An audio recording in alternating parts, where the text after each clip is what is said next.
तो उन काफी सारे पेपर के एनालिसिस के बेसिस पर हमने ये ग्राफ रेडी करा है। तो आपको ये जो 10 चैप्टर्स है ये बिल्कुल बहुत अच्छी तरीके से रेडी करने। Hello my dear students, I hope आप सभी स्वस्थ होंगे, मस्त होंगे। जैसे आप सभी को पता है कि जेईई मेन 2024 का सिलेबस रिड्यूस हो चुका है और आपको पता भी है कि कौन कौन से चैप्टर्स हटे हैं, किस चैप्टर में से कौन से टॉपिक्स रिमूव हुए हैं। तो आज हम आपके लिए एक वीडियो लेकर आए हैं जिसमें हमने बहुत ही यूनिक एनालिसिस किया है, जिसकी हेल्प से हम आपको ये बता पाएंगे कि जो सिलेबस रिड्यूस हुआ है उसका जेईई मेन 2024 पर कितना इम्पैक्ट आएगा। मींस जो चैप्टर्स हटे हैं, जो टॉपिक्स हटे हैं, वास्तव में उनके हटने से जेईई मेन 2024 के पेपर पे कुछ इफेक्ट आएगा नहीं आएगा, वो हम आपको डिटेल में एनालिसिस करके बताएंगे। और एक और इम्पोर्टेंट चीज बताएंगे कि जो पोर्शन हटा है उसका जो वेटेज है वो किधर शिफ्ट होने वाला है। जो भी चैप्टर हटा है उससे अगर जेईई मेन में क्वेश्चंस आते थे तो अब उसकी जगह जो वेटेज है, वो जो मोस्ट प्रोबेबल चैप्टर होगा वो किधर शिफ्ट हो जाएगा, वो हम आपको यहाँ पर बताने वाले हैं। तो ये वीडियो आपका बहुत ही काम का वीडियो है, इसको ध्यान से देखिएगा। तो चलिए स्टार्ट करते हैं। ओके, अब आते हैं मेन चीज पर कि वास्तव में जो सिलेबस रिड्यूस हुआ था उसका क्या इम्पैक्ट आने वाला है जेईई मेन 2024 पर। तो हमने एक एनालाइज किया है जिसमें हमने जेईई मेन 2023 के जनवरी अटेम्प्ट और अप्रैल अटेम्प्ट्स के पेपर लिए। तो जनवरी अटेम्प्ट में टोटल जो पेपर हुए थे वो थे 12 पेपर्स, और उसी तरीके से अप्रैल अटेम्प्ट में भी जो पेपर हुए थे वो थे टोटल 12 पेपर्स। इन 12 पेपर्स में आपको पता है हर सब्जेक्ट में 30 क्वेश्चन आ रहे हैं। तो अगर जनवरी अटेम्प्ट के 12 पेपर है, हर सब्जेक्ट से 30 क्वेश्चन आ रहे हैं, तो टोटल कितने हो गए? 360 क्वेश्चन हो गए हर अटेम्प्ट में। तो इन 360 क्वेश्चंस में हमने एनालाइज करा तो जनवरी अटेम्प्ट में जो फिजिक्स में थे 22 क्वेश्चंस ऐसे हैं जो कि सिलेबस डिलीट होने के बाद अब यहां से हट गए, मतलब जो डिलीटेड पोर्शन है उसके पार्ट थे ये 22 क्वेश्चंस। तो 360 में से कितने आ रहे हैं? 22 क्वेश्चन ऐसे आ रहे हैं जो अभी सिलेबस रिड्यूस होने के बाद हट गए। सिमिलरली अप्रैल अटेम्प्ट की बात की जाए तो 360 में से 19 क्वेश्चंस ऐसे हैं जो सिलेबस रिड्यूस होने के बाद हट गए। केमिस्ट्री में थोड़ा सा ये फिगर बढ़ गया है, यहाँ पर 360 में से 49 क्वेश्चन ऐसे हैं जो रिड्यूस सिलेबस से हैं, जो सिलेबस हट गया है। अप्रैल अटेम्प्ट में 43 है। और यही मैथ की बात करें हम तो मैथ में काफी ज्यादा चेंजेस हमें यहाँ देखने को मिल रहे हैं। 360 में से 86 क्वेश्चन ऐसे हैं कि जो सिलेबस हटाया गया है उस सिलेबस को वो बिलोंग करते हैं। ये अपन ने 2023 के जो टोटल 24 पेपर्स थे उसके एनालिसिस के बेसिस पे अपन ये बोल पा रहे हैं।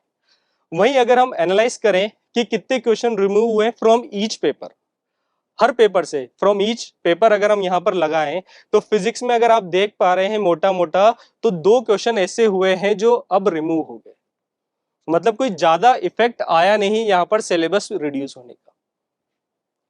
सिमिलरली केमिस्ट्री में देखें, केमिस्ट्री में बिल्कुल इफेक्ट आया है। 30 क्वेश्चंस में से आप देखें तो अराउंड 4 क्वेश्चंस यहां पर रिमूव हो गए। तो अभी भी 26 पुराने सिलेबस, जो अभी करंट सिलेबस है उसी से आ रहा है, जो रिड्यूस सिलेबस है उससे केवल 4 का ही इफेक्ट आया, 4 क्वेश्चंस पे। मैथ की बात करें तो मैथ में यहाँ पर हमें काफी ज्यादा चेंजेस दिखने को मिल रहे हैं। 30 क्वेश्चंस में से अराउंड 7 क्वेश्चंस ऐसे हैं जो सिलेबस हटाया गया उसमें से थे। तो मैथ में काफी ज्यादा इंपैक्ट यहाँ पर आया है। जैसे आपको पता है कि मैथ में चैप्टर तो 2 ही हटे हैं, एक हटा है PMI principle of mathematical induction और एक हटा है मैथमेटिकल रीजनिंग, है ना। तो मैथमेटिकल रीजनिंग एक इंपॉर्टेंट चैप्टर था, उससे हमेशा एक क्वेश्चन फिक्स आता था। तो इस वजह से आपको यहाँ पर फिगर ज्यादा दिख रहा है। एमआर से क्वेश्चन आता था। इसमें अगर हम बात करें कोऑर्डिनेट ज्योमेट्री की बात करें तो वहां स्ट्रेट लाइन है, स्ट्रेट लाइन में फैमिली ऑफ लाइन से क्वेश्चन आता था। सर्कल में टेंजेंट से क्वेश्चन आता था। मैट्राइसिस में डिटर्मिनेंट्स हट गई, प्रॉपर्टीज ऑफ डिटर्मिनेंट्स, तो प्रॉपर्टीज ऑफ डिटर्मिनेंट का क्वेश्चन आता था। 3D ज्योमेट्री एक इंपॉर्टेंट चैप्टर होता है, वहां पर प्लेन, इक्वेशन ऑफ प्लेन हट गई है। कोप्लानर लाइंस सिलेबस से हट गया है। तो वहां से क्या है कि एक इंपॉर्टेंट पार्ट था, वहां से क्वेश्चंस आते थे, ज्यादातर जो सेट थे उनमें क्वेश्चंस आते थे। इस वजह से यहाँ पर हमको ये मेजर चेंजेस देखने को मिल रहे हैं कि मैथ में कितने क्वेश्चंस हट गए, अराउंड 7 क्वेश्चंस हट गए। तो अभी जो आने वाला पेपर है जेईई मेन 2024, अगर हम इसमें देखें कितना एवरेज इंपैक्ट पड़ रहा है तो फिजिक्स के पेपर पर कोई खास इंपैक्ट नहीं पड़ रहा है, 5.69% का इंपैक्ट पड़ रहा है। इट मींस ज्यादा मेजर चेंजेस आपको 23 से 24 वाला जो पेपर है उसमें देखने को नहीं मिले। केमिस्ट्री की बात करें तो केमिस्ट्री में 12.78% का कंपैरेटिवली क्या हो रहा है, थोड़ा ज्यादा इंपैक्ट पड़ रहा है। और मैथ में ये बार सबसे ऊपर पहुंच गया, मतलब 22.50, मतलब इसका जो इंपैक्ट पड़ रहा है वो क्या हो रहा है, काफी ज्यादा यहाँ पर देखने को मिल रहा है। क्योंकि हमने देखा है प्रीवियस स्लाइड में कितने क्वेश्चन हट रहे हैं, 7 क्वेश्चन हट रहे हैं। तो डेफिनेटली अब जो आएगा एवरेज इंपैक्ट वो सबसे ज्यादा किसमें आएगा, मैथ में आएगा। तो ये आपका जेईई मेन 2024 का जो पेपर होने वाला है उसमें इस तरीके से इंपैक्ट आएगा। और मोस्ट प्रोबेबली नेक्स्ट ईयर भी हम बात करें 2025 में, जो बच्चे भी 11th में 2025 में देंगे वो पेपर, तो उनका भी जेईई मेन का सिलेबस यही रहने की पॉसिबिलिटीज। चलो अब डिटेल में थोड़ा सा बात करते हैं। ये चीज तो हमने देख ली कि ये पोर्शन जो डिलीट हुआ है उससे कितना इंपैक्ट पड़ेगा।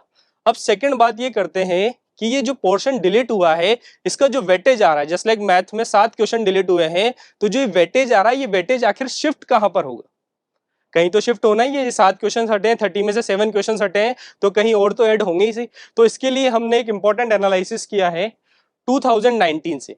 हमने 2019 से टोटल 2023 तक 5 साल के पेपर उठाए। 5 साल के मतलब जनवरी अटेम्प्ट उठाया, अप्रैल अटेम्प्ट उठाया, तो काफी सारे पेपर्स हो गए। तो उन काफी सारे पेपर के एनालिसिस के बेसिस पर हमने ये ग्राफ रेडी करा है। तो इस ग्राफ को रेडी करा तो हमें पता लगा कि मैट्रिसेस और डिटरमिनेंट सबसे इंपॉर्टेंट चैप्टर होता है।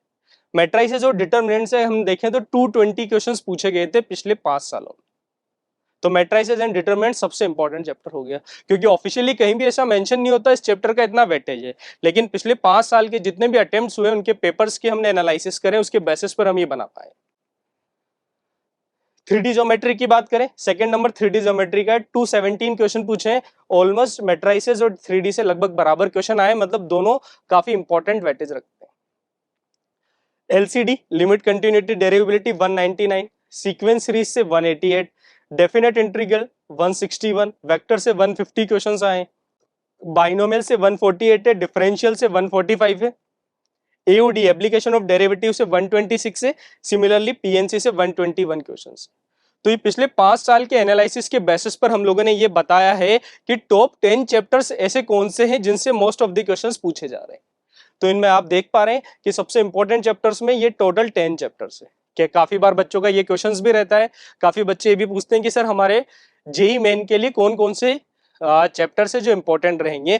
तो इसके बेसिस पर आप क्लियरली देख पा रहे हैं ये टॉप 10 चैप्टर्स आपके इंपॉर्टेंट चैप्टर्स। अब इसके बेसिस पर हमने एक पाई चार्ट बनाया है जिसके बेसिस पर हम कह पाएंगे कि जो क्वेश्चंस डिलीट हुए हैं मैथ में 7 क्वेश्चंस का जो वेटेज कम हुआ सिलेबस रिड्यूस होने से, आखिर वो शिफ्ट कहां पर हो रहा है। तो चलो समझते हैं। ओके, तो possibility reduce portion shift in this chapter. तो हमने ये जो पिछला आपको बताया है उसके बेसिस पर हमने एनालिसिस किया है, और उसके बेसिस पर हम ये बोल पा रहे हैं कि जो 7 क्वेश्चंस हटे हैं तो आखिर वो शिफ्ट होगा, वो वेटेज कहां जाएगा। तो मैट्रिसेस एंड डिटरमिनेंट की 13% प्रोबेबिलिटी है कि वो वेटेज कहां पर शिफ्ट होगा, यहां पर शिफ्ट होगा। सेकंड नंबर पे जो आ रहा है 13%, वही जैसा मैंने बोला 3D और मैट्रिसेस दोनों ही इंपॉर्टेंट चैप्टर्स होते थे, तो दोनों पर लगभग इक्वल अमाउंट है कि इक्वल पॉसिबिलिटी है कि जो क्वेश्चंस होंगे वो यहाँ पर शिफ्ट होंगे। उसी तरीके से LCD sequence series 11%, definite integral 10%, vectors 9%, binomial 9%, differential equation 9%, AOD 7%, PNC 7%। तो इतनी प्रोबेबिलिटी है, इतनी पॉसिबिलिटी है। एग्जैक्टनेस के साथ हम कुछ नहीं कह सकते क्योंकि ऑफिशियली ऐसा कहीं मेंशन नहीं होता, लेकिन हमने काफी बड़ा सैंपल स्पेस लिया क्योंकि 2019 से लेकर 2023 तक ढेर सारे पेपर हो जाते हैं। आपको पता है जनवरी अटेम्प्ट होता है, अप्रैल अटेम्प्ट होता है, हर अटेम्प्ट के 12 पेपर हो रहे हैं। तो काफी ज्यादा डिटेल एनालिसिस कर हम आपको ये बता पा रहे हैं कि ये जो टॉप 10 चैप्टर्स है ये काफी इंपॉर्टेंट चैप्टर्स है आपके पास, और ये प्रोबेबिलिटी का ऑर्डर रहेगा। इसमें आपका वो जो पोर्शन डिलीट हुआ है वो यहाँ पर शिफ्ट हो जाएगा। तो आपको ये जो 10 चैप्टर्स है ये बिल्कुल बहुत अच्छी तरीके से रेडी करने और इस सीक्वेंस में रेडी करने आपको, कि ये जो टॉप चैप्टर्स है जो ऊपर की साइड आ रहे हैं ये आप बहुत अच्छे से रेडी करें, क्योंकि जो रिड्यूस पोर्शन हुआ है उसकी क्वेश्चंस यहाँ पर शिफ्ट होने की प्रोबेबिलिटी सबसे ज्यादा है। आई होप आप समझ पाए होंगे कि रिड्यूस पोर्शन किधर शिफ्ट हो सकते हैं।